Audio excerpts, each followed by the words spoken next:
We grew up together right here in Chicago, on the south side. We grew up in an area called Autobiography. They called it the low end because they said life didn't get any worse than Autobiography. I met Ray in preschool. We were only 4 years old. In our school, we had a sandbox. And every day the teacher would line us up to get to the sandbox. So every day I would get in line and I would be the first one because I wanted to get the shovel. Because if I got the shovel, then all the other little kids had to come to me to get the sand. This one day there was a new boy in class. He beat me to the sandbox, picked up the shovel, turned around, and hit me right over the head with it. That was Ray. That night I saw him. Now his mother would always dress him up real nice and neat. He would have on little ties and little suit jackets. By the time we were in 3rd grade, the neighborhood started to change. But Ray started telling me about his dream. See, Ray said one day we were going to be football players and baseball players. He said one day we were going to make it out of the projects. He said one day we were going to write a book and we were going to call it From Ghetto to Glory. Now he said in this book I was going to be a football player and he was going to be a baseball player. Ray started talking about this book so much that I started believing that we could actually write it. So my mama took me to the store and I saw this suit. Whoa, you should have seen this suit. I said, if I get this suit and those shoes, I'm gonna be the man. See, you all don't believe me, so I bought it here today so you can see my 8th grade suit. And you better not laugh at it.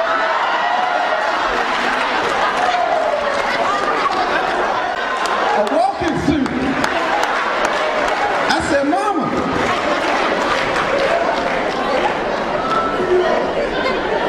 who called me Tito? And I said, Mama, you gotta give me the shoes to go along with the suit.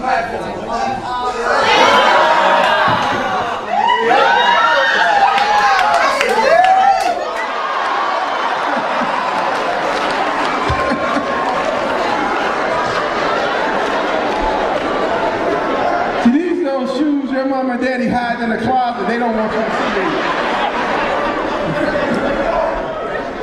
Those girls, who they saw me on graduation day, they say, ooh, your clothes are so fine, but you still ugly. Passed the test to go to this high school. I had done it. And I went to my principal and I told her, I said, I just passed the test. She looked at me. She said, Bassette, she said, you don't need to go there. She said, you stay right here in the projects. And I looked at her and I was hurt because I had believed in her and I trusted her. And I said, no, you don't understand the dream. See, the dream is I'm going to make it out and I'm going to be somebody one day. They said it was one of the better high schools in Chicago. So I figured if I went there, I could get out of the projects. I had to take a test to go there. I went on to Lindblom, which is on 61st in Walcott. So I left Autoby Wells to go to the Inglewood area. Thought I was getting away. I catch that 35th Street bus down to the L, down to 63rd, catch the 63rd Street bus down to Walcott. And those dudes over there, man, they were rough. They'd be waiting for you at the bus stop. The young men in that area would wait to rob us and to stick us up because they knew that we were coming from other neighborhoods. Inglewood area, the second worst area in Chicago. I went to high school and I started playing football. No one ever wanted to come down to 35th Street. Nobody ever likes to visit the low end. So if you don't bring them, they ain't coming. a young man named Deke. He was in my sophomore auto shop class. Was on 35th and King Drive, and he said, "What you doing, man?" He called me on the phone. It was a Saturday afternoon. I said, "I'm just sitting around, looking at TV." He said, "You got some eggs in your refrigerator?" I said, "Eggs? Who is this?" "Oh man, it's Deke from school." Didn't even know the dude. I went in and looked. I said, "Yeah, I got some eggs." Got back on the phone. He said, "You got some milk?"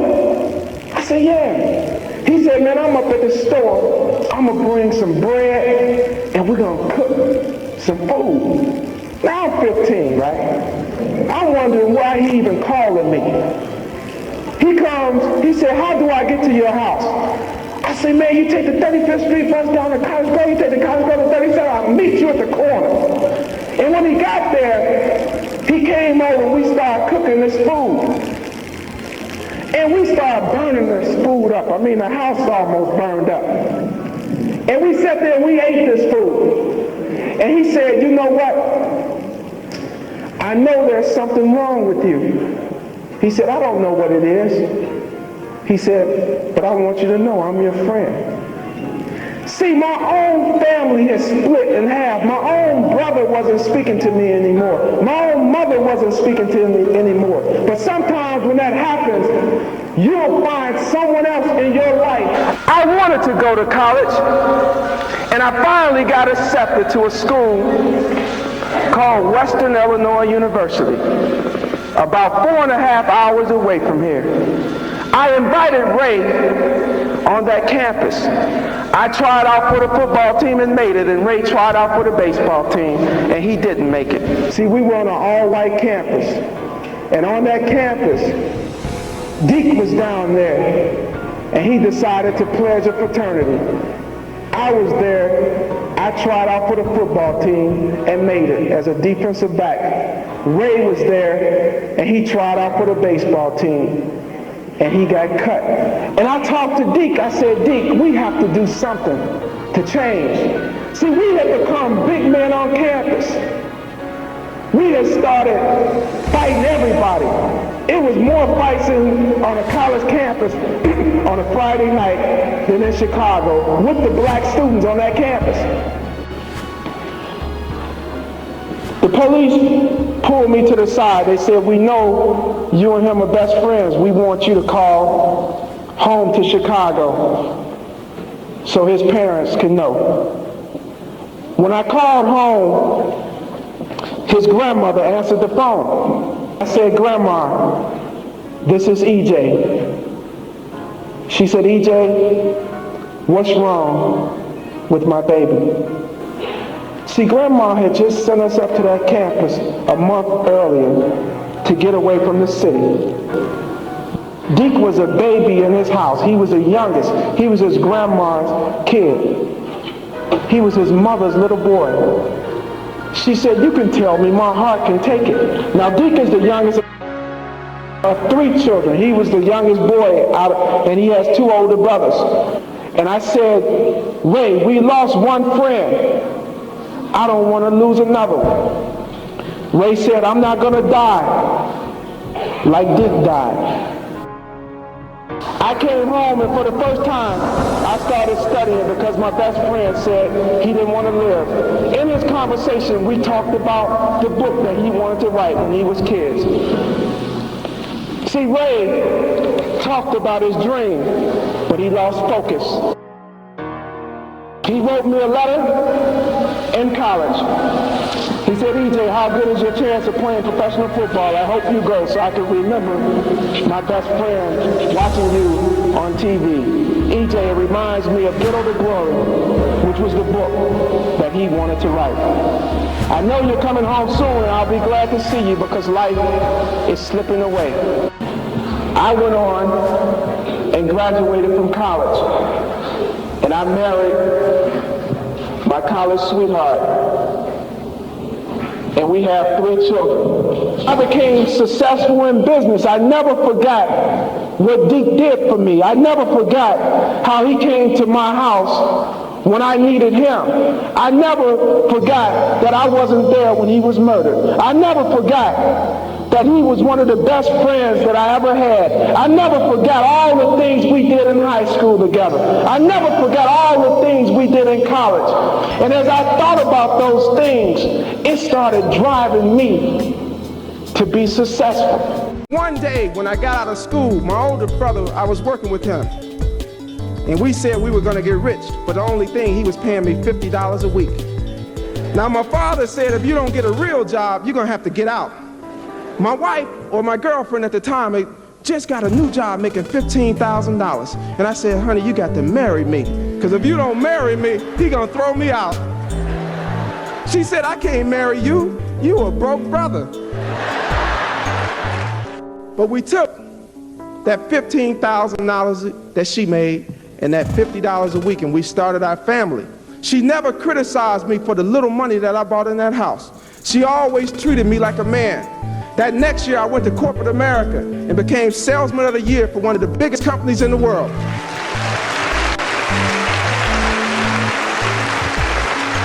I made over $50,000 and she was just making that little piddly 15. But at the same time, I started traveling all over the world and all over the country. I took her to Europe, I took her to Venice, Italy, I took her to the Bahamas, I took her to Hawaii. Yes, I did, didn't I, baby? Yes, I did. I took that woman all over the world. And when you got a beautiful woman on your arms, oh, it makes... They say your eyes don't lie. Let me tell you what Ray's eyes told me that day. His eyes said, I don't want to die like this. His eyes said, give me another chance. His eyes said, who's going to take care of my son? His eyes said, let me do it the right way this time. I went on and wrote the book that Ray wanted to write. This is his son on the cover. He's in 6th grade now. All he wants to know is what happened to his father. He wants an answer. He looks at me and he says, what was my dad like? I wanted to record the history, even though it's not the way we wanted it to be, but it's here. I decided to do one thing as I leave you. For 6 years, I struggled with Ray's death. I was hurt, I was bitter, because I knew Ray had so much potential. He was such a nice person. He was such a nice looking guy. People who was around Ray automatically liked him. He was funny, he was courageous. He was a friend that you wanted next to you whenever you were in trouble, because Ray was going to always be there for you. So I did the one thing as a friend that Ray always said he wanted to do. I went on and wrote Ray's story and Ray's book for him. I titled it Silent Cry, because here's a man that you would never know, who has lived and died, but you would never know him if I didn't tell you his story. Here's a man that had dreams, that had so many dreams that he taught his best friend to believe in his dream. How powerful is that? When your friend can tell you something and you have so much confidence in that person that you take that dream and it makes your life better for you. You can't get a better friend than that. But he didn't believe in his own dream. You guys are beautiful, magnificent young people. But some of you right in this room don't have the confidence that you show other people. You don't believe in it yourself. That's why we're here, for you to know that it's all right not to have that, because some of us don't have it, but you can get it. As I leave you today, I want you to know that you have to follow your dream. You have to believe in yourself. You have to work with other people, and you have to have teamwork. Thank you for your time, and thank you for listening. I have a book out entitled Silent Crime. Deke Me, The Key to Stopping the Violence.